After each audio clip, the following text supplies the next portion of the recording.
Olá pessoal, tudo bem? Aqui é o Rodrigo do time da Economia da SMI Consultoria. Vou falar com vocês hoje sobre o nosso cenário econômico atual.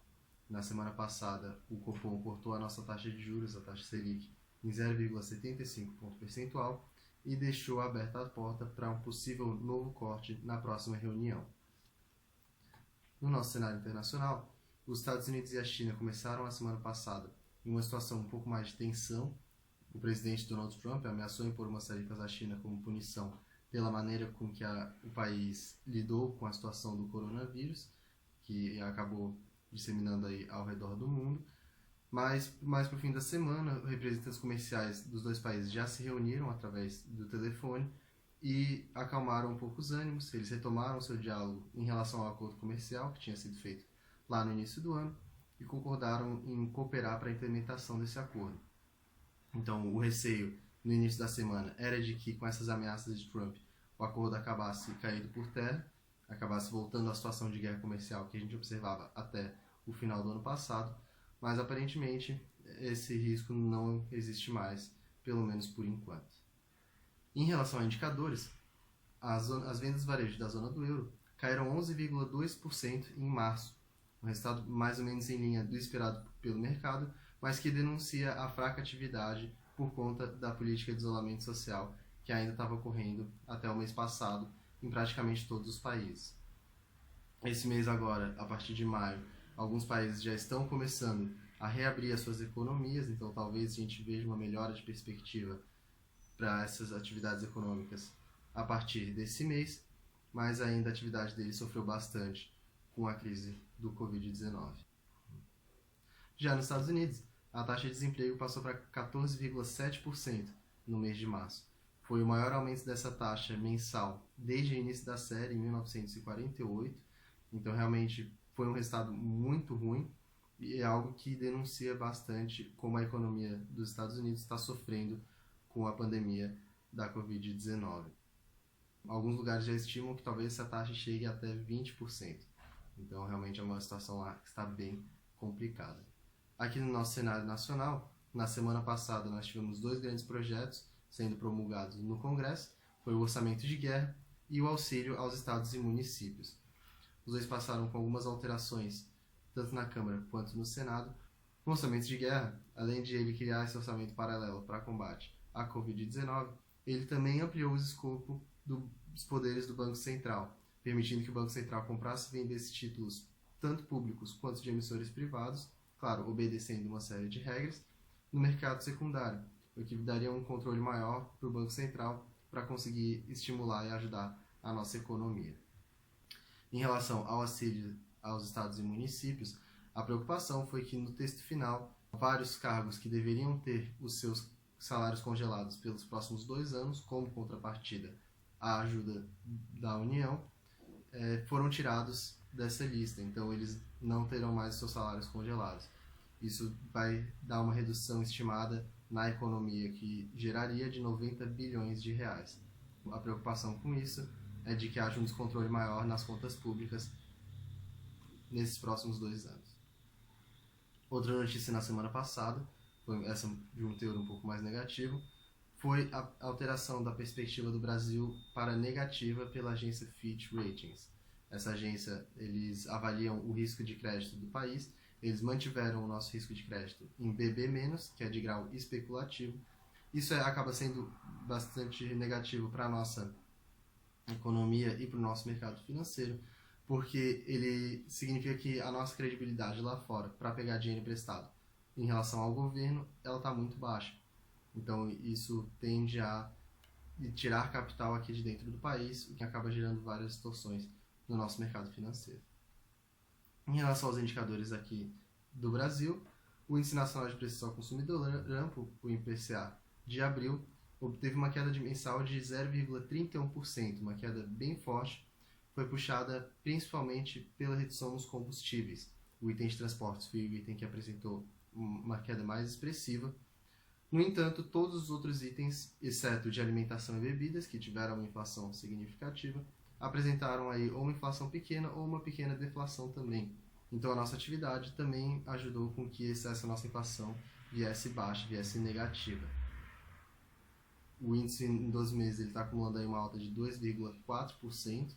Essa taxa acumulada ela está abaixo do nosso piso da meta de inflação, o que significa que é muito provável que o Banco Central vá tentar intervir de alguma forma, afinal, a meta ela serve tanto para cima quanto para baixo. A gente não pode ficar muito abaixo da meta, assim como a gente não pode ficar muito acima da meta.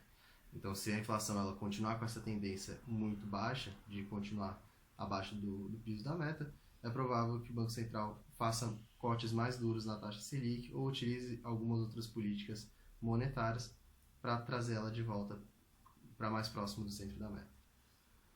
Em relação à atividade, a produção industrial teve uma queda de 9,1% no mês de março, frente ao mês anterior.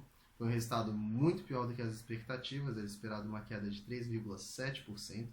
Então, a nossa produção industrial realmente recebeu um baque muito forte no mês de março.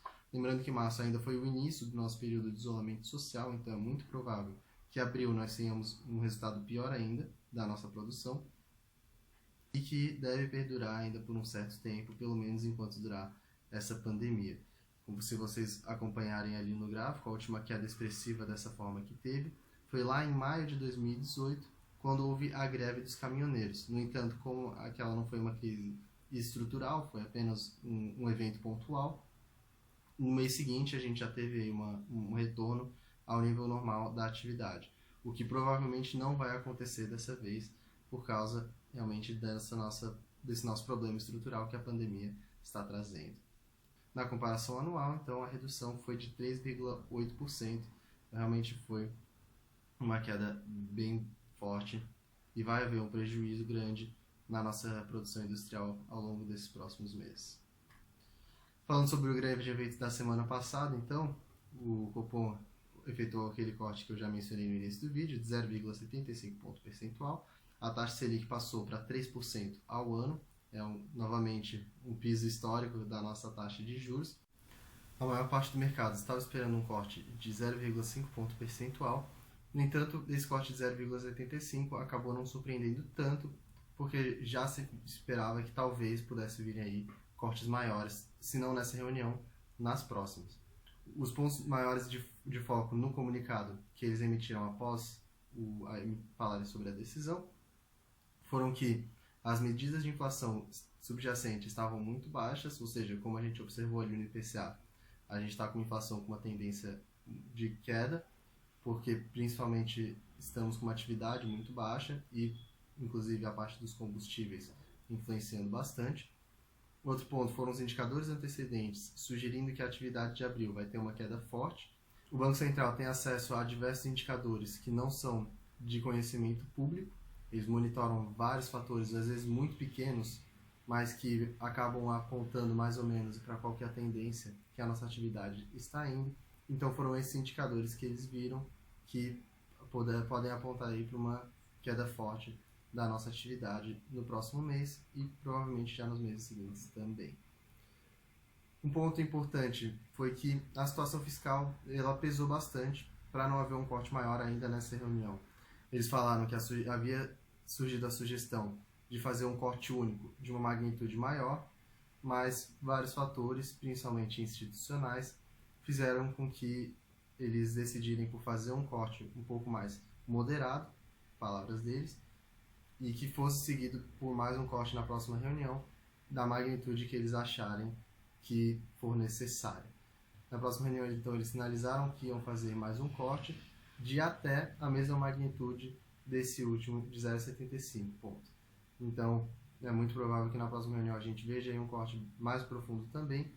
E, de acordo com o que eles falaram no comunicado, esse corte pode ser o último desse ciclo atual de redução da taxa Selic. Na semana que vem, então, quais serão os pontos de atenção? Nosso calendário semanal brasileiro, todos os dados que vão sair basicamente relevantes vão ser em relação à atividade econômica para o período de março, então já no início da nossa época de isolamento social. Já no nosso calendário internacional, também vão sair vários dados de atividade, principalmente China e Estados Unidos, e que vão já apontar como a economia desses dois países está caminhando agora no segundo trimestre do ano. Então é isso, pessoal. Como vocês podem ver, a nossa situação econômica ainda continua bem delicada. Na semana passada, a nossa bolsa de valores acabou tendo uma certa volatilidade, mas fechou a semana com uma queda bem pequena, de 0,30%.